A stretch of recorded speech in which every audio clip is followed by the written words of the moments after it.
Hi! A day in my life as a resident here in Spain. Kung ikaw ay bago sa channel ko, ako ay nagtatrabaho dito sa Spain and thankfully ako ay residente na. Samahan nyo kami sa araw na ito. Tara, simulan na natin! At kung napapansin nyo nga, ang kwarto namin ay napakakalat, no?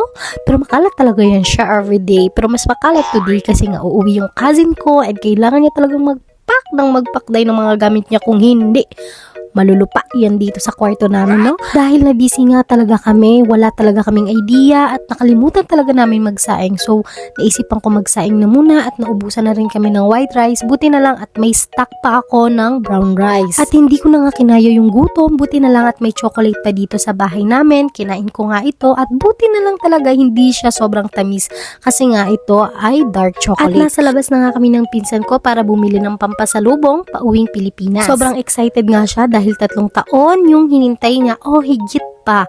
Halos mag-4 na taon yata siyang naghintay para makapagbakasyon sa Pilipinas kasi mas nauna siya sa akin pero ako yung mas naunang nagbakasyon. Akalain niyo yun? So, pumasok na nga kami ng metro. Ito yung sinasakyan namin. Ito yung pinakamabilis at pinakamagandang transportation dito sa Spain. Alam niyo ba ang kagandahan dito sa Spain? Kasi hindi mo kailangan magbayad araw-araw habang ginagamit mo yung transportation card kasi sa isang buwan, ito ay unlimited ang na. Ang binabayad nga namin dito buwan-buwan para sa unlimited transportation card, mapabas man or tren, ay nasa 32 euro yata yun mahigit.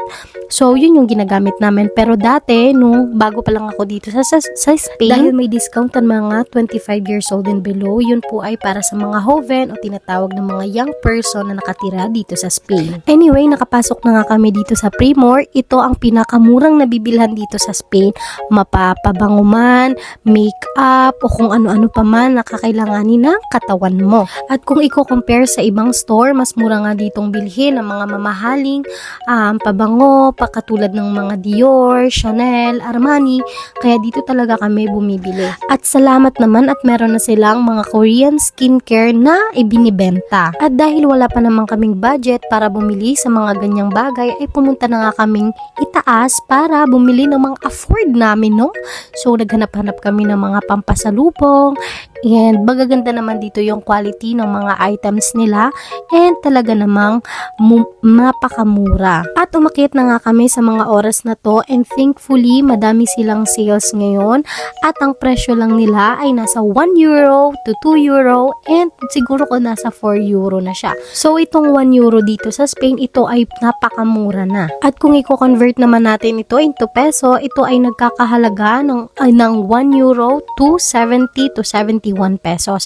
Depende pa rin to sa palitan natin dyan sa Pilipinas. At dahil sa dami nga nilang mga produkto, meron ditong mga Korean skincare, ito ay medyo may kamahalan kumpara dyan sa atin sa Pilipinas since ang Spain nga ay napakalayo sa Asian countries. So, syempre, mahal talaga siya dahil ipapadala pa nila yan dito sa Europa. At dahil may kamahalan nga talaga siya, yung ibang Pilipina or Pilipino ay nagdadala mula Pilipinas papunta ditong Espanya. So, iniipon talaga nila yon para pagbalik uli nila ng Pilipinas, dun sila ulit bibili ng mga skincare product para ikonsumo nila dito sa Spain at bibili ulit kapag naubos na ito or magpapadala sa mga pamilya o mga kaibigan na uuwi ng Pilipinas. At dahil tapos na kaming bumili ng mga kakailanganin niya, naisipan na nga namin umuwi doon sa aming tinitirahang apartment.